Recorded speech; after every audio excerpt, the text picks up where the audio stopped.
औज़ु बिल्लाहि मिनश शैतानिर रजीम बिस्मिल्लाहिर्रहमानिर्रहीम। अस्सलामु अलैकुम वरहमतुल्लाहि वबरकातुहू। हाज़रीन नाज़रीन, आप कैसे हैं? उम्मीद है आप खैरियत होंगे। आज फिर एक नया मौजू, बहुत संजीदा मौजू और हर घर में पेश आने वाला मौजू। और आजकल पता नहीं क्यों ये मर्ज़ कुछ ज़्यादा ही फैल रहा है। अल्लाह ताला आपको और आप सब को इस मुज़िब मर्ज़ से महफूज रखे। तो आज का टॉपिक है टाइफाइड बुखार। जी हाँ नाज़रीन, टाइफाइड बुखार के केसेस आजकल कुछ नॉर्मल से ज़्यादा आ रहे हैं। बहर खुदा के फजल करम से हमारे पास यानी होम्योपैथिक में इसका तीर बहदफ इलाज मौजूद है। चलें शुरू करते हैं। टाइफाइड बुखार, ये बुखार एक जरासीम सैल्मोनेला टाइफी की वजह से होता है। ये इसकी शॉर्ट सी तारीफ़ है। और इसकी अलामात मैं भी बताता हूँ थोड़ी सी, जो कि मखसूस अलामात हैं। इसमें सर दर्द होता है, गला अक्सर बेशतर सूज जाता है, खांसी भी अक्सर आती है मगर ज़रूरी नहीं। अलबत्ता आजकल टाइफाइड के साथ खांसी पाई जा रही है। पेट में दर्द होने लगता है, कभी कब्ज़ हो जाती है, लेकिन बाज़ का दस्त होने लगते हैं, बल्कि अक्सर औक़ात दस्त भी होते हैं। बुखार की वजह से तमाम जिस्म में शदीद थकावट और इस बुखार के जरासीम जो है वो आंतों के ज़रिए खून में फैल जाते हैं और मरीज़ को बुखार चढ़ना शुरू हो जाता है। इस बुखार की सबसे बड़ी अलामत यह है कि बुखार की सूरत में दिल की धड़कन तेज़ होने की बजाय स्लो हो जाती है, यानी कम हो जाती है, जबकि बुखार अक्सर दूसरे बुखारों में धड़कन तेज़ होती है। और मर्ज़ ज़्यादा बढ़ने या बिगड़ने की सूरत में जिगर और तिली भी बढ़ जाते हैं। छाती पर सुर्ख रंग के दाने निकल आते हैं, ज़बान सफ़ेद रंग की होती है, कई मरीज़ों में तिली भी बढ़ जाती है। और कुछ मरीज़ों में टाइफाइड की वजह से खून में कमी हो जाती है। अक्सर मरीज़ों को आंतों में ज़ख़म भी हो जाते हैं और इनकी वजह से पखाने के रास्ते जराने खून भी हो सकता है। अगर इन्फेक्शन यानी टाइफाइड बुखार की दिमाग तक चली जाए तो दिमागी झिल्लियों की सोजश हो सकती है। और अगर इन्फेक्शन बुखार की हड्डियों को मुतासर कर दे तो हड्डियों की सोजश यानी ऑस्टियोमाइलाइटिस हो सकती है। इसके लिए खून का टेस्ट और पखाने का कल्चर करवाने पर जरासीम की ग्रोथ को देखा जा सकता है। इस बुखार की तशख़ीस खून टेस्ट होने से ही होती है, बेहतर हो जाती है। खून में कमी वाक़या भी हो जाती है और इसमें प्लेटलेट्स की तादाद कम हो सकती है। इसके लिए CBC करवाना ज़रूरी है। अब आते हैं इलाज की तरफ। खुदा के फजल करम से होमियो में टाइफाइड बुखार का बेहतरीन इलाज मौजूद है। गो अलामात के मुताबिक इलाज किया जाता है और एक मरीज़ की अद्वियात दूसरे मरीज़ से मुख्तलिफ भी हो सकती हैं। होमियो में अलामात का इलाज करते करते कुछ अद्वियात जो हैं वो मखसूस तौर पर वो सामने आ जाती हैं। मसलन कि टाइफाइड बुखार में बार बार वही अलामात और वही अद्वियात सामने आने की शक्ल में वो मतलब मशहूर हो जाती है। मिसाल के तौर पर बैक्टीरिया दवाई है, टाइफाइड के बुखार को ये जड़ से उखाड़ कर ख़त्म करती है। वैसे बैक्टीरिया अलामात के लिहाज से कुछ इस तरह है, ये हर दवाई की हमारी की चूँकि अलामतें होती हैं, इसलिए मैं अब बैक्टीरिया दवाई जो कि हमारी काफ़ी टाइफाइड बुखार में मशहूर मरूफ दवाई है, तो इसकी कुछ मखसूस अलामात हैं जिनका आपको पता होना नाज़रीन ज़रूरी है। पखाना नरम और पेशाब के साथ तमाम फजलात बहुत बदबूदार होते हैं। जागने पर घुटन का एहसास होता है। बहुत ज़्यादा नकात के साथ सारे जिस्म में मुसलसल दर्द होता है और दर्द होती है। मज़ीद बैक्टीरिया की अलामात कुछ ऐसी हैं कि बेहद ज़कावत हिस्स यानी मरीज़ बहुत एहसास हो जाता है। ठंड का एहसास, सारे जिस्म में हल्का हल्का दर्द, ख़ुसूसन कमर और पैरों में दर्द और तमाम जिस्म में दुखन का एहसास महसूस हो जैसे कुचला गया है। इसके बाद मरीज़ कमज़ोर होता जाता है। नातवान और नीम ख्वाबीदा, जहन में अबतरी पैदा हो जाती है।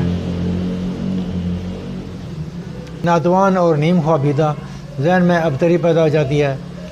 सूरत हाल से जैसे महमूर सा मरीज़ दिखाई देता है, यानी जैसे खुमार चढ़ा हुआ है। जहन इतना कुंद हो जाता है कि मरीज़ को जवाब देते देते नींद आ जाती है। जो तब मोर का यानी मियादी बुखार यानी टाइफाइड का गलबा बढ़ता है, मरीज़ बुड़बड़ाने लगता है, मरीज़ साहिब फ्राश हो जाता है, यानी बस बिस्तर पर लेट जाता है।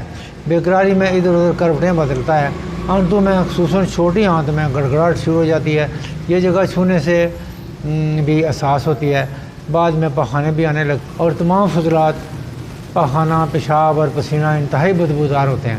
یہ بیکٹیشیا کے تپ مرغا کی حقیقی تصویر ہے۔ ناظرین و حاضرین، اس دوا کے مریض کو دیکھنے سے ایسے لگتا ہے جیسے کوئی شرابی ہو، نشے میں مدہوش ہو۔ اگر اس سے بات کی جائے تو جواب بھی مدہوشی جیسا دے گا۔